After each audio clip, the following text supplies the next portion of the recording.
हाम्रो ब्रेन कतिसम्म ड्यामेज भएको छ भनेर यो एक्सपेरिमेन्टबाट बुझ्न सकिन्छ। 2014 मा युनिभर्सिटी अफ भर्जिनिया र हार्वर्ड युनिभर्सिटीले एउटा एक्सपेरिमेन्ट गर्यो जसमा रिसर्चर्सहरूले एउटा रुममा 18 जना मान्छेलाई राख्यो र दुईटा अप्सन दियो। अप्सन 1 एकले 15 मिनेटसम्म सोचेर बस्ने वा अप्सन नम्बर 2 आफूले अलिअलि इलेक्ट्रिक सक दिँदै गर्ने। अचम्मको कुरा त 18 जनामा 12 जनाले यत्तिकै बस्नु भन्दा आफूले अलिअलि इलेक्ट्रिक सक दिन सुरु गर्यो माइन्डलाई बिजी बनाउनको लागि।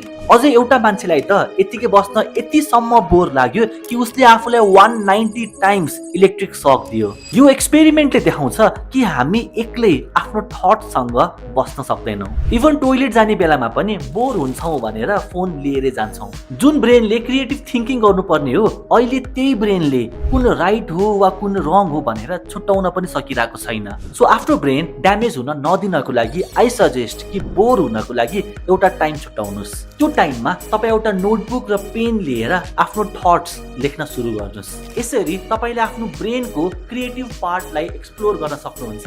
र नढाँटिकन भन्नुहोस् त टोइलेट जाने बेलामा तपाईँ फोन लिएर जानुहुन्छ कि नै?